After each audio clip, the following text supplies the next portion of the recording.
pues hay mucha información, porque además en la mañanera el presidente fue soltando, aunque hay ciertos temas que ya ha abordado, nuevas informaciones de estos temas. Así que hay que leerla, hay que escucharla con detenimiento la mañanera de hoy, ¿no? Sí, y entonces por eso tenemos una mañana 360 muy nutridita y nos vamos a ir de corrido. Esperamos que podamos cubrir todo lo que hay que comentar. De entrada, una rápida pasada por la prensa del día de hoy, por los titulares de la prensa. Pues muchos, la mayor parte, retoma lo que pasó ayer en la Cámara de Diputados, donde ya nos contaba Miguel Arzate, se desechó la reforma constitucional electoral, pero luego hubo una votación en la noche y duró toda la madrugada para votar el Plan B. Ahí, sin la presencia al final, hay que decir, del bloque opositor, que se salió a la mera hora, a la hora de la votación. Pero entonces lo que se destaca, vamos a ver rápidamente, la jornada: aprueban Morena y sus aliados el Plan B, sacude al INE. Esta es una cosa que en unos breves momentos vamos a ver detenidamente con la diputada Aleida Alavés, que nos explique de qué se trató esto. Enfatiza que el organismo se convirtió en una élite burocrática controlada por partidos y limita acciones del Tribunal Electoral para que no se dicten sanciones desproporcionadas. Acá el Universal también frenan Plan A de reforma electoral, ya están en el B. Seguramente no alcanzaron a ver lo que finalmente pasó. Reforma, ¿sí lo trae? Así es, impone Morena, poda en el INE, es lo que destaca Reforma respecto a esto que sucedió en la Cámara de Diputados. Y bueno, pues asegura Reforma que esto se dio con prisa, inusual y con una iniciativa presentada minutos antes de su discusión. Morena y sus aliados aprobaron esta madrugada reformas a 6 leyes que restan facultades y compactan al INE y al Tribunal Electoral Federal. Es lo que resalta Reforma. Y bueno, pues ya también nos han explicado que en lo que hace a la operación del INE, este Plan B implica 3.500 millones de pesos menos. Y bueno, pues tendrá que haber una reingeniería administrativa. O sea, estaba muy obeso el árbitro, entonces le están haciendo la liposucción presupuestal. Y que no es suficiente, ¿no? No es suficiente porque la reforma constitucional implicaba 15,000. Es decir, 6 veces más de ahorro. Sí. Y ahora, pues, de donde se puede. Pero ya se ve venir el dramón que va a armar Lorenzo Córdoba a través de los medios de comunicación aliados, diciendo: nos van a pegar en la operatividad y está en riesgo la elección del 24 porque, bueno, pues 3.500 millones de pesos, claro que les va a doler a los consejeros, porque además les están quitando pues ciertos órganos que tenían ahí con duplicidad de funciones y que ahora implica que varios de los funcionarios que estaban ahí becados se van a tener que poner a trabajar. Y si tomamos en cuenta que Lorenzo Córdoba sigue diciendo que está bien que gane más que el presidente, es claro que no les va a gustar este recorte, ¿no? Este tijeretazo al presupuesto. Sí, porque hay varios rubros ahí que se tocan con esta ley que habían dicho no tendrá muchos alcances. A la mera hora sí va a tener alcances importantes en esto, en términos de los ahorros y de la forma en que va a operar las estructuras. Las estructuras se compactan efectivamente para no duplicar funciones, y eso tiene unas implicaciones. También, por ejemplo, no solamente se van a poner a chambear, hay algunos que se van a tener que ir porque efectivamente estas estructuras se van a hacer más chicas. Y por otro lado, se va a obligar al INE a devolver los famosos fideicomisos que tiene ahí con cantidades millonarias, y además se va a obligar también a los consejeros y a los funcionarios del INE a que ya no estén violando la Constitución con esto de que ganan más que el presidente. Eso es una cosa que queda dentro de esta ley, pero no nada más se circunscribe a esto, y por eso también vamos a hablar con la diputada, porque hay otros temas que son importantes también. Se incluyen nuevos grupos de población que van a poder votar, entre estos quienes se encuentran en penales, ¿no?, que no han sido sentenciados. El tema de los migrantes, que ahora también se va a facilitar la posibilidad de que voten en las elecciones a través del voto electrónico. Y a pesar de que no tengan credencial de elector, esto va a ser muy importante. Con el pasaporte será suficiente, y no creo que les vaya a gustar en el INE esto. Van a decir, ¿cómo que alguien pueda votar sin mostrar esta credencial? Pero bueno, ya es una modificación que tiene que pasar por el Senado de la República. Veremos también qué tan rápida se da la discusión. Veremos también aquí qué decide Ricardo Monreal, que es un factor muy importante sobre lo que sucede en el Senado de la República, con un grupo parlamentario bastante dividido. Y bueno, pues ojalá que también se dé rápido la discusión y en su caso aprobación, ¿no? En el Senado de la República va a ser muy interesante el mensaje que mande Ricardo Monreal, porque se le está juzgando por los hechos, no si es de origen campesino y que si llevan no sé cuántos años acompañando al presidente, sino por las acciones que ha tomado y que han generado un agravio en la militancia de Morena. Así que no sé si ya tengamos a la diputada. Bueno, pues... Vamos a ver primero parte de los comentarios que dio el presidente, porque abre la mañanera con este tema de la reforma que fue aprobada ayer a estas distintas leyes. Vamos a ver qué parte de lo que dijo, qué es lo que sí se pudo hacer en el resumen que hace el presidente. Vamos a escuchar. Debería ya decir entre enero y febrero del próximo año cuándo se deben de separar del cargo los que están aspirando a la candidatura de Morena. 6 meses. A ver, ahí se nos metió otro temita que ahorita vamos a retomar, justamente sobre lo que hablaban del debate y de los aspirantes a la candidatura por Morena, pero vamos primero a ver esto de la reforma electoral, cómo lo recupera el presidente esta mañana. ¿Sí lo tenemos? ¿Lo tenemos por ahí? Bueno, hay que destacar, lo que queda afuera, lo que no se aprobó, vale la pena recordarlo. A ver, no se aprobó que los consejeros electorales sean electos por la gente, ni los magistrados del Tribunal Electoral. No se aprobó la reducción de diputados federales que proponía el presidente López Obrador de 500 a 300. Compactar a este órgano legislativo. No hay razón de ser de tantos diputados que muchos de ellos no tienen ni la más remota idea de lo que se está aprobando, simplemente se van con la corriente, les tiran línea y bueno, pues eso implicaría ahorros y hacer una democracia mucho más comprometida, más eficaz. Y tampoco se aprobó una reducción en la Constitución de las prerrogativas a los partidos políticos. Al parecer, en esta reforma secundaria se va a lograr también un cierto ahorro en ese sentido, pero no es lo mismo, es lo que plantea el presidente, que lo tengas ya en la Constitución, a que sea a través de una ley secundaria, que además ya lo ve venir el presidente, así como muchos otros lo estaba cantado, porque lo han dicho los opositores, van a ir a la Suprema Corte de Justicia también a tratar de derribar el plan B, los opositores, ¿no? Sí, entonces, por eso anticipa, esto apenas está empezando, ¿no? Esta discusión, como lo vimos con los temas en seguridad, ahí fue una rebatinga, vinieron, llegó hasta la Suprema Corte de Justicia y ahí se zanjó este debate. Es muy probable que en esta ocasión suceda lo mismo y estaremos discutiéndolo y estaremos viendo lo que ahí pasa, pero por lo pronto pasa a la Cámara de Diputados. Y otra cosa que es importante es el tema de las facultades del INE, ¿no? Estas facultades extraordinarias que ha venido ganando terreno el Instituto Nacional Electoral para sancionar tanto a ciudadanos en temas de libertad de expresión, por ejemplo, como a partidos políticos, en donde ha llegado hasta cancelar candidaturas. Eso también se acota y nos va a explicar de qué manera la diputada Aleida Alavés. Y hay más temas. A ver, déjame rápidamente hacer una pasada aquí porque...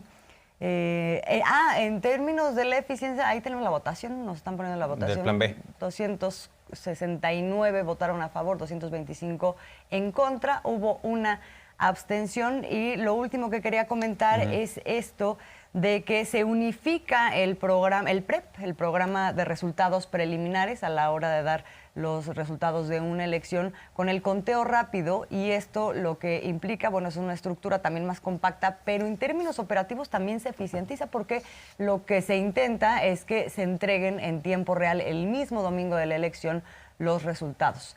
Cosa que, bueno, ese es uno de los temas que pues también tenemos como deuda, ¿no? La certeza y la prontitud en la entrega de resultados electorales, además de que se modifica el calendario. Son muchas cosas, no nada más es el tema de los recursos del INE. Desde luego, ahí hay un tema fundamental, pero también hay otros que son igualmente importantes. Ahora sí tenemos qué fue lo que dijo el presidente. Y vale la pena más decir, una diputada de Morena, Adela Ramos, votó en contra de la reforma. Y bueno, pues ya están diciendo algunos qué sucedió con ella, con Adela Ramos. ¿Va a renunciar o no al partido?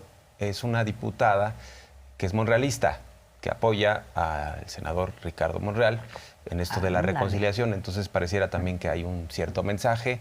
Veremos en qué termina también esa discusión interna de Morena, pero pues sí, como que votó en contra de la reforma. Así no que se te escapa nada. Por cierto, ayer cuando estaban muy enojados, creo que Chertorivsky fue quien dijo, pero bueno, pasa aquí, pero no se crean en el Senado. En el Senado no va a estar tan...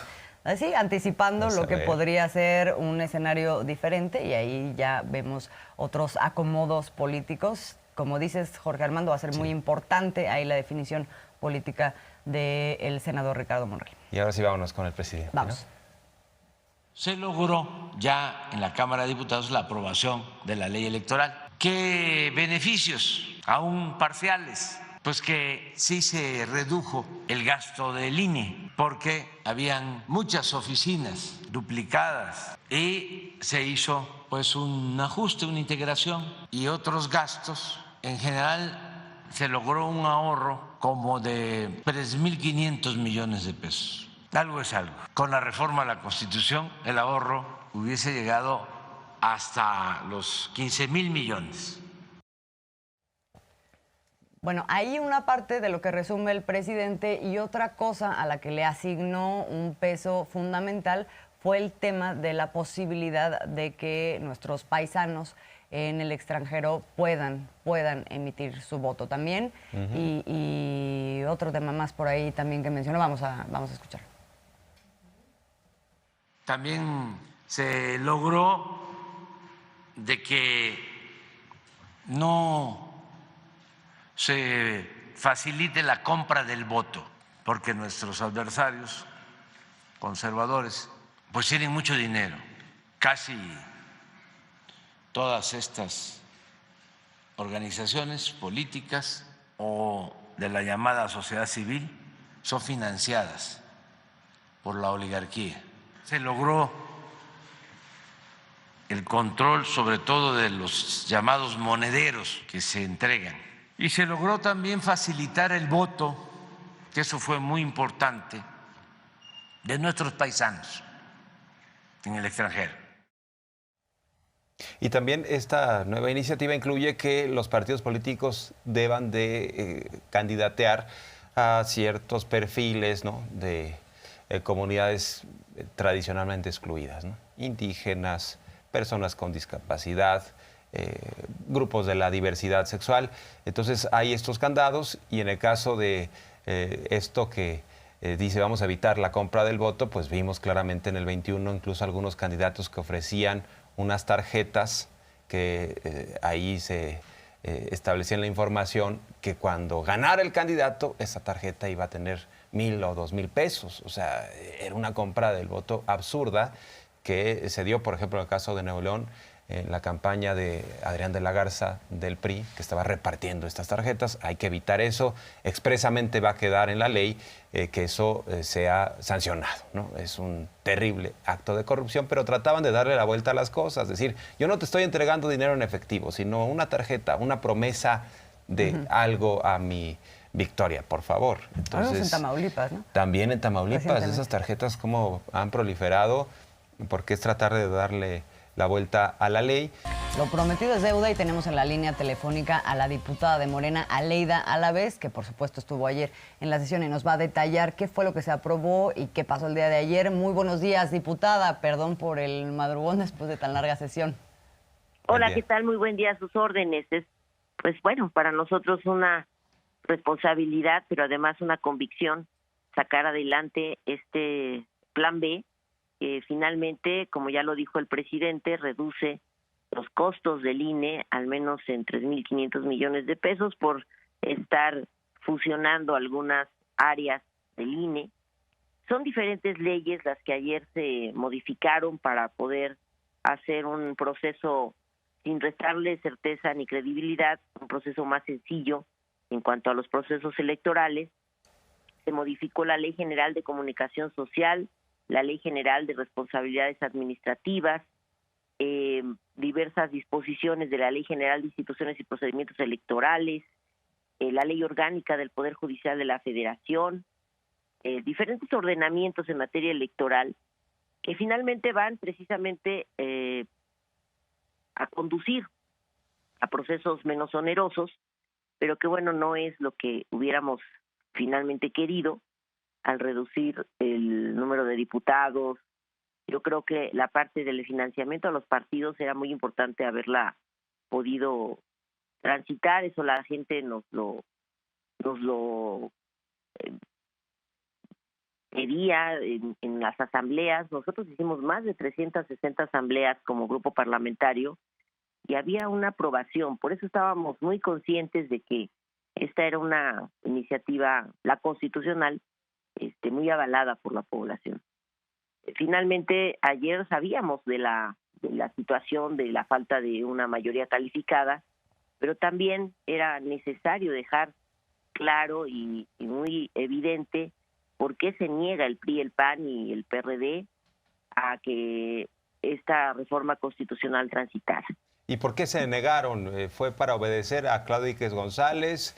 Porque ellos dicen, es que no era una reforma democrática, sino autoritaria, aunque uno no entiende cómo es posible que pueda ser autoritario que la gente defina quiénes son los consejeros electorales. ¿Qué intereses se movieron, diputada, desde tu punto de vista, para que la oposición dijera no a esta reforma electoral? Pues precisamente el quitarle sus privilegios a la clase política electoral, por así llamarla, porque es el régimen de los partidos políticos del viejo sistema. O sea, ellos están hechos en este sistema electoral en el que hay dinero público a los partidos políticos. Eso se negaron rotundamente a que se eliminara cuando nosotros lo hemos propuesto desde que se creó Morena, que ya no haya financiamiento a los partidos políticos. Esa fue algo que parece que le estábamos dando el tiro de gracia al PRD, por ejemplo, ¿no? O el que, como dices, eligieran los consejeros vía una votación universal, directa, secreta de los pobladores, bueno, de los ciudadanos de este país, o que se eliminaran más áreas de las que eliminamos, mucho más áreas de las que eliminamos los OPLES, que en realidad solamente funcionan en años electorales, pero en años no electorales en realidad no cumplen una tarea sustancial, y por eso proponíamos eliminarnos, así como también reducir los poderes legislativos federal y estatales, además de la reducción de 300 a 300 diputados de 500 y a 96 senadores de 126, pues se proponía también adelgazar a los congresos estatales. Son muy onerosos los congresos estatales y se ponían mínimos y máximos, mínimo de 15, máximo de 45 los congresos en cada entidad, y en los ayuntamientos también que no hubiera tanto regidor, tanta asignación de espacios como acuerdos se tendrían que lograr para una gobernabilidad. Cabildos de más de 20 regidores, se ponían también mínimos y máximos, porque todo eso es ahorro al erario, ahorro de dinero público, para que ese dinero, y ahí soy muy consciente de lo que plantea el presidente, de que todo este dinero se dirija, como lo hicimos para el presupuesto de 2023, a los adultos mayores, a las personas con discapacidad, porque de los dineros, 4,000 millones que le restamos al INE para el siguiente año, ese dinero se fue directito a incrementar los apoyos a adultos mayores a 4,800 pesos para el siguiente año. Imagínate, empezamos con creo 1,500 pesos, 1,800, y ya vamos en 4,800 para los adultos mayores. O sea, la convicción de dirigir el dinero hacia la población es algo muy auténtico, muy real de nuestro presidente, de este proyecto de nación distinto, a que se reparte el dinero entre los partidos políticos. Eso es lo que nunca contestaron.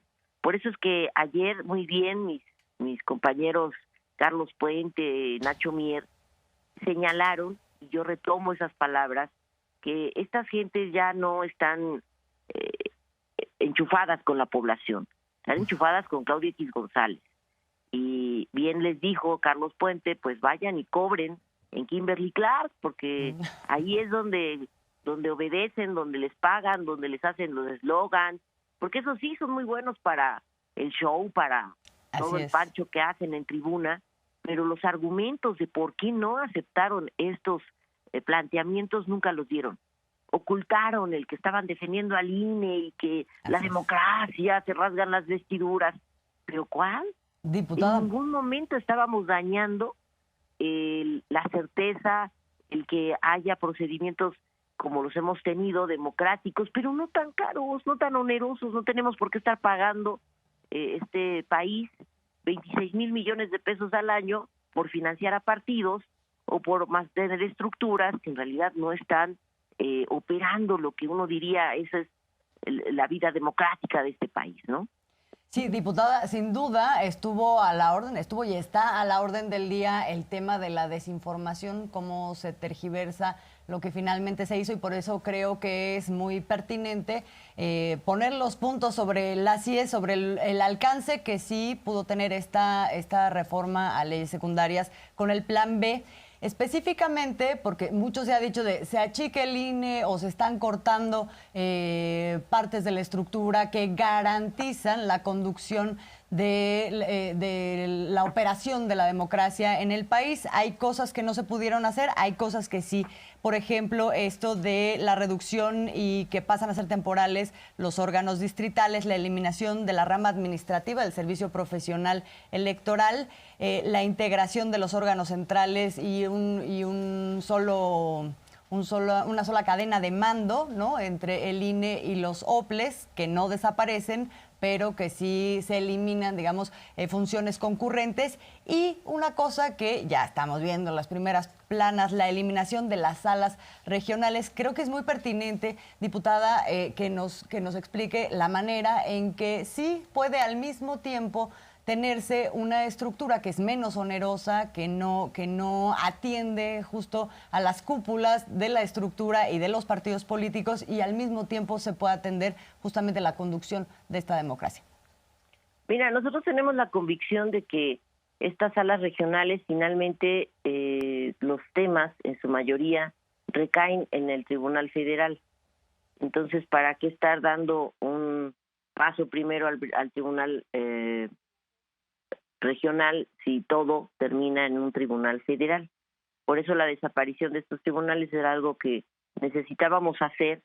Y bueno, son diferentes las disposiciones que, insisto, se modifican. Por ejemplo, en el caso de la Ley General de Responsabilidades Administrativas, ahí se propone la clarificación, el alcance, el contenido de los conceptos que se establecen en el párrafo octavo del artículo 134 de la Constitución, en particular el concepto de propaganda gubernamental, porque ahí dejamos claro como responsabilidad administrativa de las personas servidoras públicas el uso indebido de recursos para la promoción personalizada con fines electorales. Tenemos esa convicción y así lo dejamos claro en la Ley General de Responsabilidades Administrativas y en la Ley General de Comunicación Social.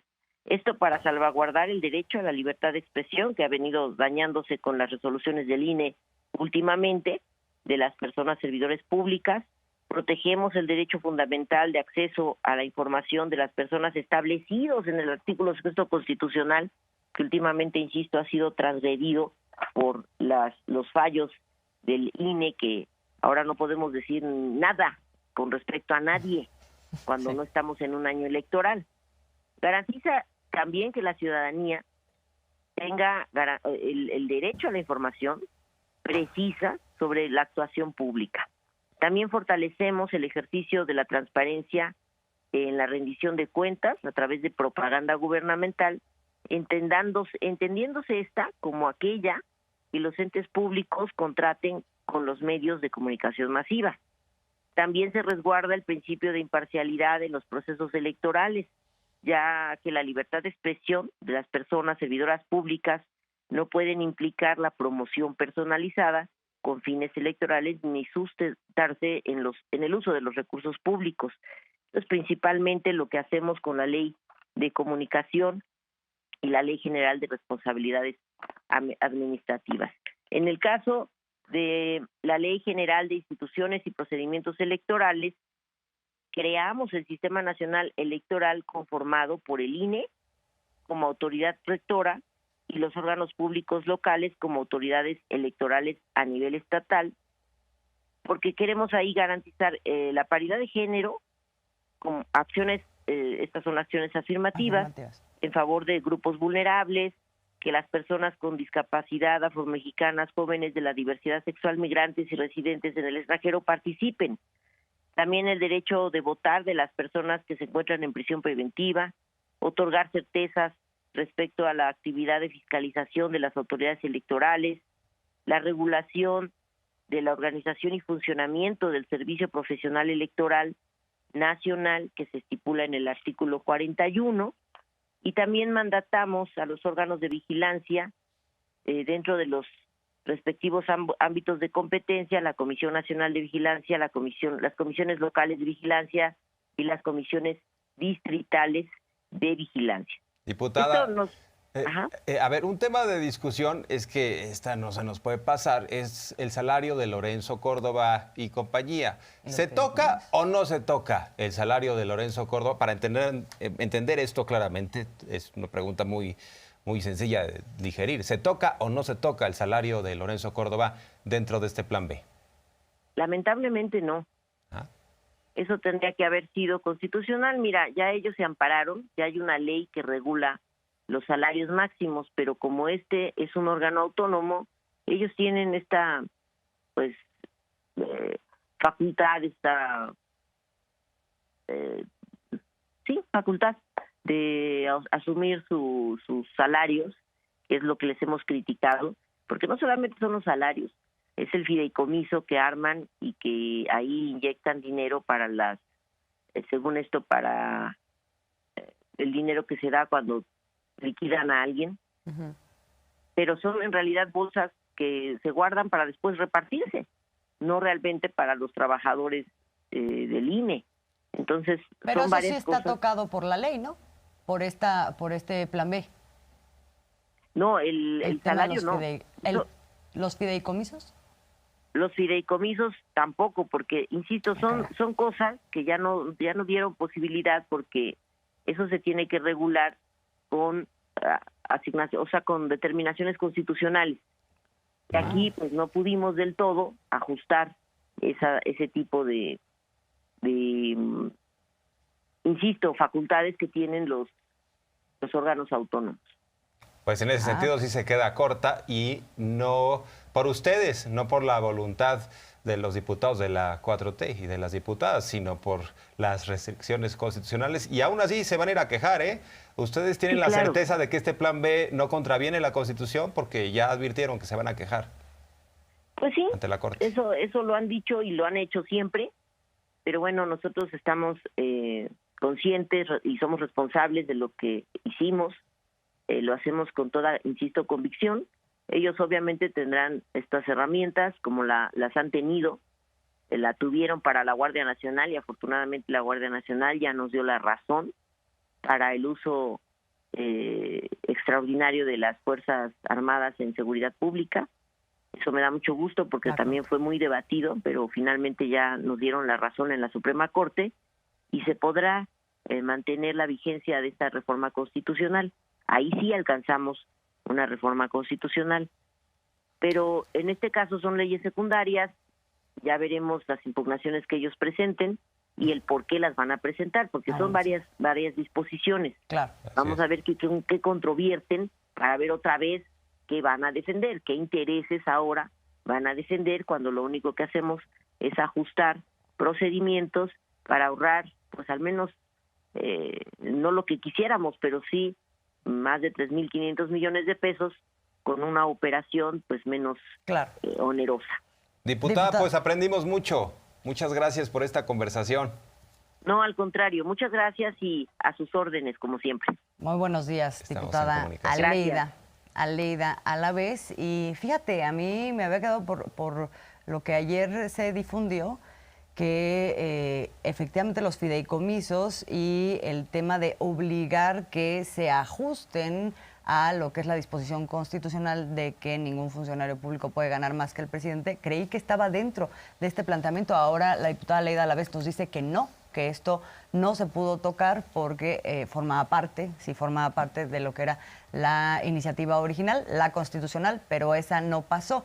Y sin embargo el tema está ahí, y por eso el presidente esta mañana dice es una discusión que no ha terminado, que se tiene que seguir en el futuro, la población la tiene que tomar en sus manos, y fue parte del quién es quién de las mentiras a propósito de que el consejero presidente Lorenzo Córdoba negó la semana pasada, usted recordará, en la Feria Internacional del Libro de Guadalajara, que estuvieran violando la Constitución, que no estaban por encima sus salarios y con todo el resto de las prestaciones por encima de las del presidente. Hoy Elizabeth García Vilchis hizo este desmenuce sobre el tema para probar que el consejero presidente miente. Nadie, lo digo así, nadie, no sé si en México, pero en el INE incumple la Constitución. Lo que la Constitución prohíbe es que haya funcionarios públicos que tengan una remuneración mayor a la del presidente de la República, no salario. Y la remuneración lo dice la Constitución. Son las prestaciones en efectivo, pero también las que son en especie. Son prestaciones, pero también son las entregas materiales de bienes. Con todo respeto, miente.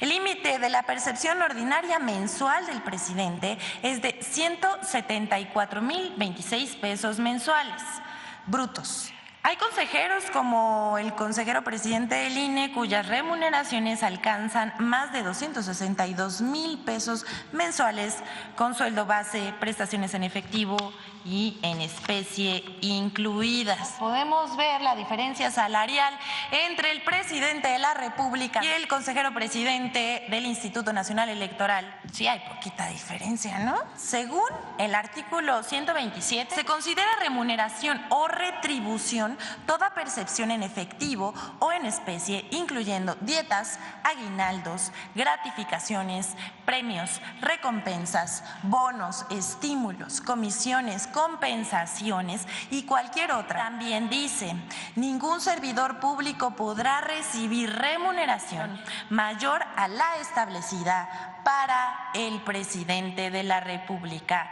Se aferra no solamente a mantener el INE como está, sino a mantener sus privilegios a costa del erario, incluyendo su remuneración más alta que el presidente, lo cual, le avisamos, sí es violatorio de la Constitución. Bueno, pues allá está la exhibida de Ana Elizabeth García Vilchis hacia Lorenzo Córdoba, que es ya cliente frecuente de la sección Quienes quieren las mentiras. Y a pesar de que no se toca el salario de Lorenzo Córdoba y demás consejeros, seguramente van a estar muy molestos con este recorte que se plantea en el Plan B de aproximadamente 3.500 millones de pesos para la operación del instituto. Y bueno, pues esto también implica no solo ahorros, sino la posibilidad de que, por ejemplo, el secretario ejecutivo, Edmundo Jacobo, que es su brazo derecho, pues ya no tenga cabida en esa institución. Así que veremos los detalles, las repercusiones, pero por lo pronto, pues yo insisto, quédate con quien te defienda, como Lorenzo Córdoba defiende a su salario, por encima de lo que marca la Constitución, con mucha vehemencia, con mucho manoteo, pero no sabe explicar de una forma racional cómo es posible de que tengan este cinismo los consejeros, además en tiempos de austeridad, en tiempos de una pandemia muy terrible, en tiempos en donde la gente padeció desempleo, padeció una gran crisis, y los consejeros electorales no se enteraron de la realidad, porque viven, según ellos, en una isla autónoma que no se toca, acompañados con la complicidad, sin duda, de ciertos actores políticos. Por ejemplo, Alito,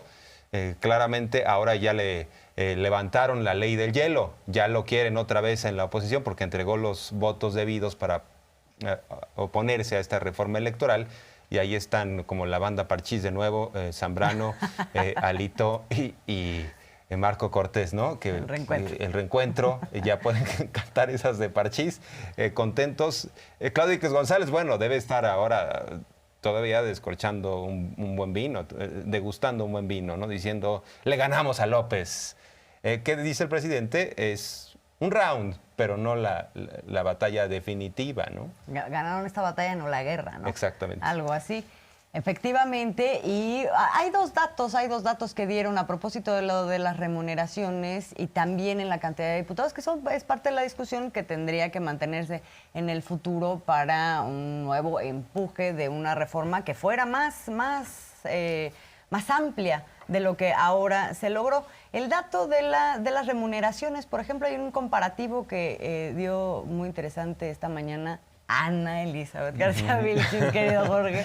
Y mira, ahí tenemos México, comparación con otros países que tienen autoridad electoral. ¿Cuánto cuesta en México con respecto a Chile, a Colombia, a Argentina? Y estamos hablando del salario mensual de la máxima autoridad, es decir, pues en este caso del consejero Lorenzo Córdoba. En el caso de México, 13,131, estamos hablando de millones, ¿no? Debe ser, no sé exactamente si esto es un tema semanal, mensual, no sé exactamente a qué se refiera, pero en términos... diario. Esto es diario, comparativo del costo, ¿no? Ajá. De cualquier manera, lo que se refleja claramente en la gráfica es que Chile, nos cuesta lo doble, por ejemplo, la autoridad electoral en México frente a lo que sucede en Chile, Colombia, y en el caso de Argentina, pues nos cuesta 6 veces más pagarle a los consejeros. Estamos hablando también, por eso ponen ahí que en lo que hace a los salarios, los consejeros pertenecen al 1% de la población que más tiene recursos en este país. Sí, esto debe estar en dólares, porque es 13,131, abajo dice salario mensual de la autoridad electoral. Debe ser entonces, 13,131, sí, porque está por los 270,000 pesos, una cosa así, estábamos viendo hace rato. En el caso de Chile, 6,849, Colombia, 6,434 y Argentina, 2,220. Es que sí, es una desproporción, más bien lo que estamos viendo aquí en la relación de remuneraciones entre un país y otro. Y la otra cosa que destacó hoy el presidente a propósito de que no se pudo reducir el número de legisladores es también el comparativo de cuántos legisladores tienen en el mundo en situaciones que son comparables, es decir, con poblaciones más o menos similares. Claramente no es el caso de China, porque China tiene pues, más de 1,000 millones de habitantes, ¿no? Más de 1,300. Sí. Exactamente. Entonces ahí pues tienen 2,987 legisladores y cuando se hace la relación por población eso equivaldría a 448,518. Pero si ya nos vamos, por ejemplo, a México con respecto a otros, también Estados Unidos tiene una población mucho más amplia y tiene, diputados por país.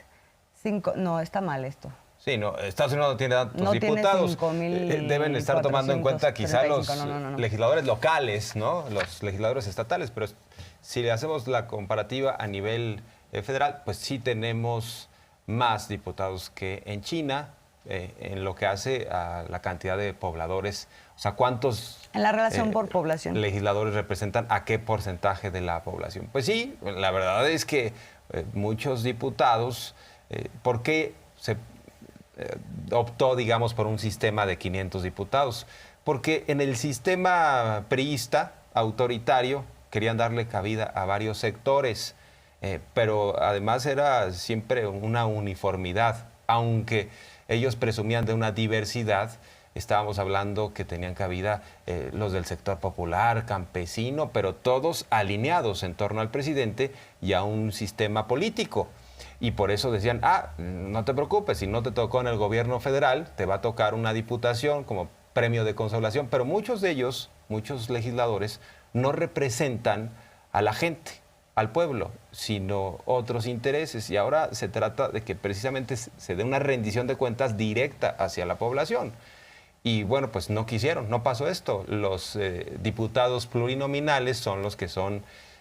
definidos, en su caso, por los presidentes partidistas y son los amigos, son los cuates, no tienen siquiera un conocimiento mínimo del país, no han recorrido el territorio, son de escritorio y de relaciones de poder, ¿no? Sí, por eso decíamos, parte de lo que defienden ahora cuando desechan la reforma constitucional, pues es privilegios que tienen que ver con la cantidad de curules que tienen, con el presupuesto que va dirigido a los salarios y a las prestaciones y a las prerrogativas de los partidos políticos, y a cambio pues se le da al INE también la posibilidad de seguir teniendo un alto presupuesto y todo, y por eso estaban tan enojados, por lo que ayer sí se pudo tocar con respecto a este tema con la autoridad electoral, porque habían prerrogativas que se estaban cuidando, que se cuidaron con la negativa a aprobar la reforma constitucional electoral, y sin embargo aquí pues sí, de pronto pues sí les dieron un llegue, ¿no? Pero es eso, más la posibilidad de que en esta alianza pues se puedan seguir haciendo acuerdos frente o de cara a elecciones venideras, ¿no? Ahora también el tema de las facultades es un tema interesante porque había operado con mucha anchura el Instituto Nacional Electoral, y ahora parece pues que por lo menos ahí será acotado en estas facultades.